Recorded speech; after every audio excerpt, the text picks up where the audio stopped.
for the people in the back to hear you. And although it sounds really loud up here, it's not back there. So just go ahead and go from the gut. All right, Kelly Reynolds, if you'll make your way up here, please.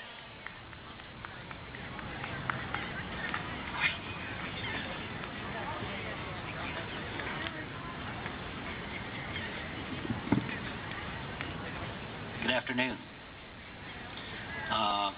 It's good to see all these people out here. I haven't been on a stage with this many people in front of me probably since high school.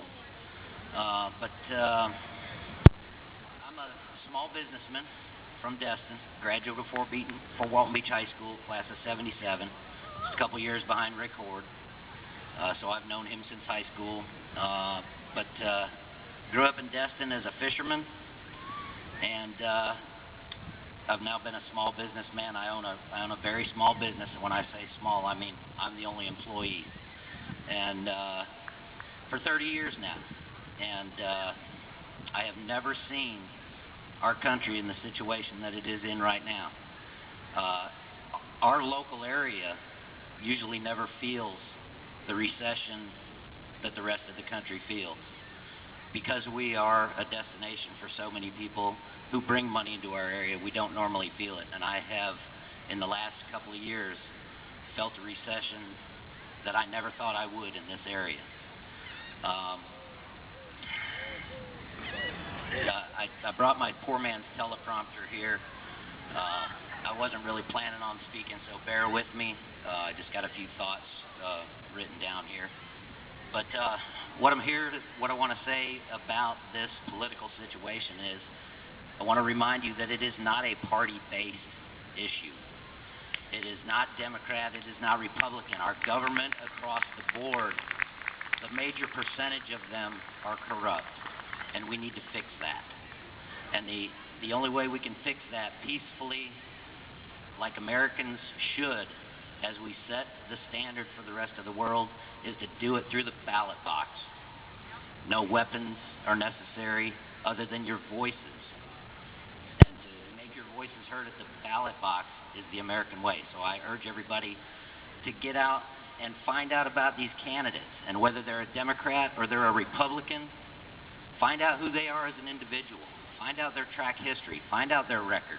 It's out there if you want to seek that out and find the truth, okay, about who they are, what they really represent, and whether they follow up on what they say they're going to do, or once they get into that office and they're elected, that they succumb to the money and the power and all that goes with it, and they go with the flow rather than stand up for what they said they believed in to start with. Our government right now is going on breakneck speed to try to take control over everything we think, say, or do, to control our lives from the cradle to the grave. That's not what Americans need or want. In my 30 years in business, I've been self-insured the whole time. Well, 98% of the time. I took out a health insurance policy at one time, but I decided that $10,000 to $15,000 a year, every year, I could bank that money and I could pay for my family, my 2 daughters, my wife, any medical needs that we came up with, instead of putting that money out on maybe something's going to happen. And I trust the good Lord that He'll continue to see over my family, and I won't have any tragic or catastrophic health needs. But that's the risk that I take as an American, and that's my right. And it's all about us having rights and the freedom and the liberty to make up our own minds and then stand by and live by our decisions. As Americans, the Constitution grants us that right. Does it not? Am I mistaken? You know, Bush made his mistakes. He didn't do anything, or he didn't do everything right.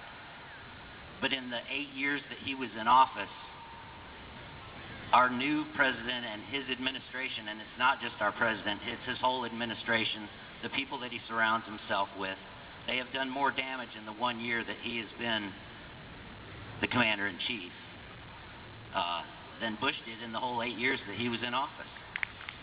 And he continues to head down the same path in spite of what the American citizen wants.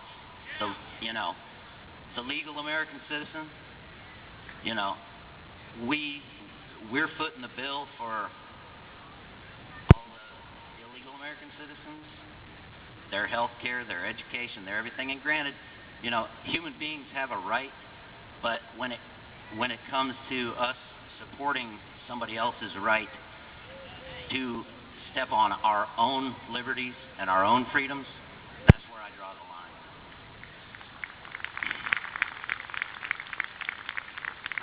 line. In my business, when I'm asked to give a proposal or an estimate to do a job, I have a lot of people tell me, they commonly tell me, Kelly, sharpen up your pencil. You know what that means? I know what it means. And I've got a pencil right here, and I've got a sharpener right here. And this is my way of telling politicians, boys, you better start sharpening up your pencils. Because when it comes election time, if your pencil's not good and sharp, we're going to replace you.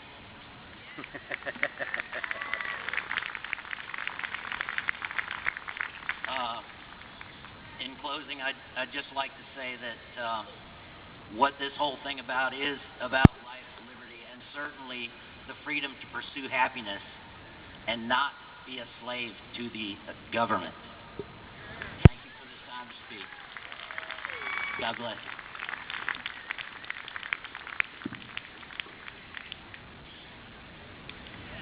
That was so awesome, so inspiring, because it takes a lot of courage to kind of stand up here, but you're talking to people that agree with what you think and what you're saying, and they're here to support you, and they got your back. So I'm going to bring somebody else up. Terry Schumacher.